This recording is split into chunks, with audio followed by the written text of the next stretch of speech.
Question 5 is coming from momentum and energy. When a particle P of mass m kilograms has speed u meters per second, its momentum is 4 Newton seconds and its kinetic energy is 16 joules. Part A, find the value of m and the value of u.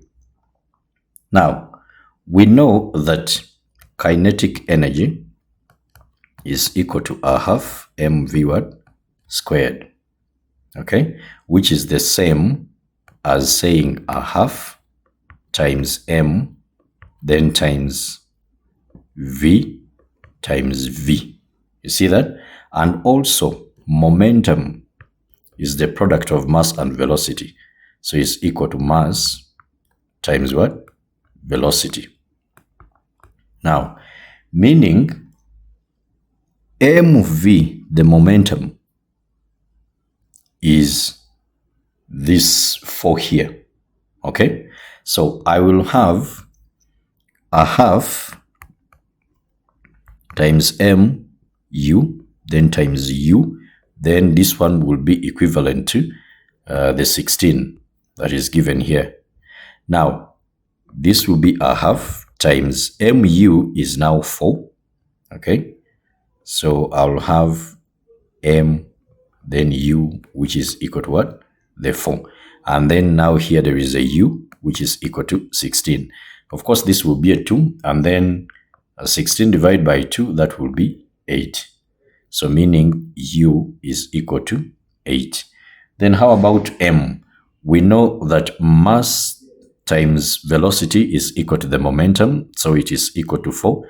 So what will be our m? It will be 4 over this 8, like you divide all through by the u. And then our m will be equal to the 0.5, okay, kilograms. As simple as that. P is now projected on a smooth horizontal surface with speed v meters per second directed towards a particle q of mass 1.25 kilograms, which is stationary. After P and Q collide, the velocity of P is w meters per second and the velocity of Q is 2w meters per second. The loss of kinetic energy in collision is 25 joules. Then part B, find the value of V and W.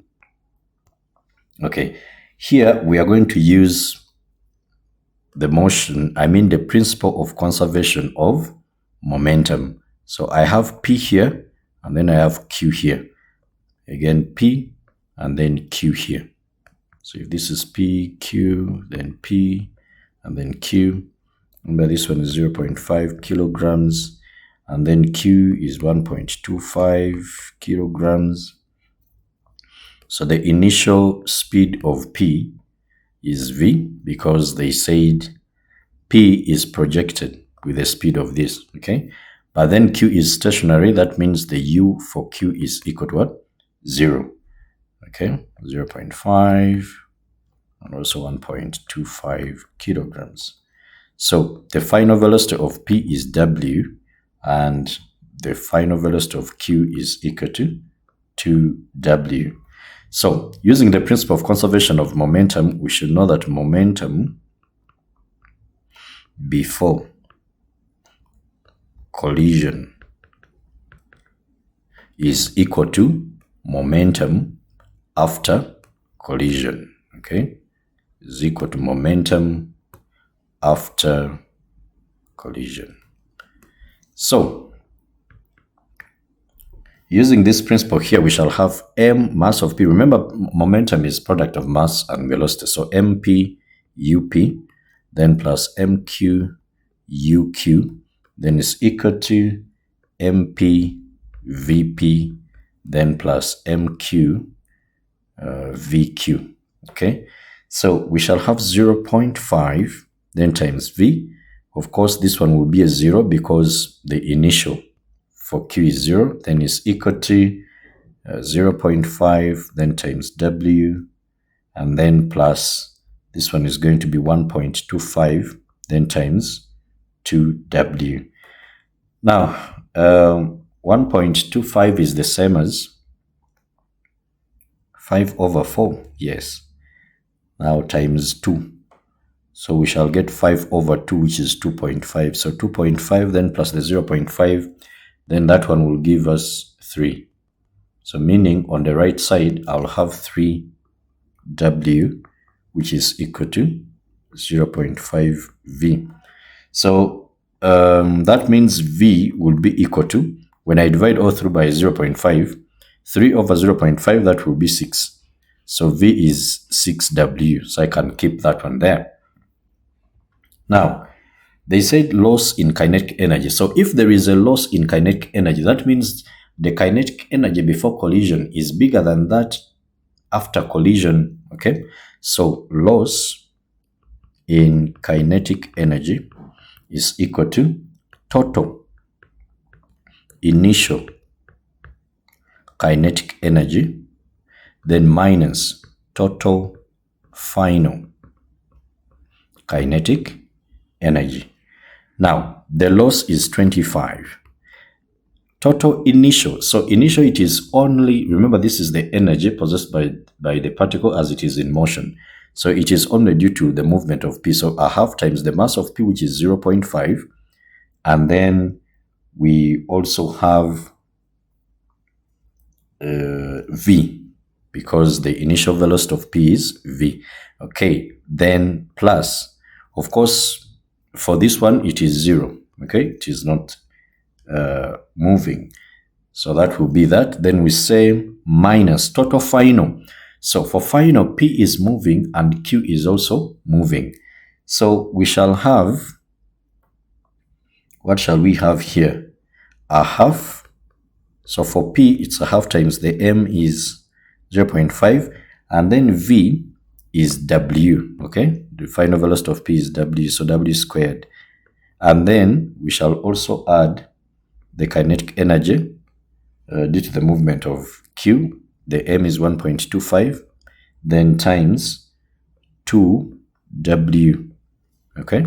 That is the velocity here. So meaning we can have 25 here, and then this is a half times a half, that is a quarter of V squared, then minus, this one will also be a quarter, not so. But by the way, V is 6W, okay? So I can remove the V here, and then I put 6W, then I square. See that? Then minus, here I'll have a quarter W squared, and then this one will be 5 over 4 times a half, then times the 4, because here when you square it is a 4, so this one will go, and then we shall have 5 over 2, okay? So I'll write here minus 5 over 2 W squared. Now, of course, we are left with W. So how do we get out of this? This is 36 here. This is 36 W squared over 4. Then minus 1 over 4 W squared. And then here, times 2, it will be 10. Times 2 down, it will be 4 W squared. Okay, so that I get the same LCM. So 36 minus 1, that is 35. So 35 minus 10, what do we get? That is 25.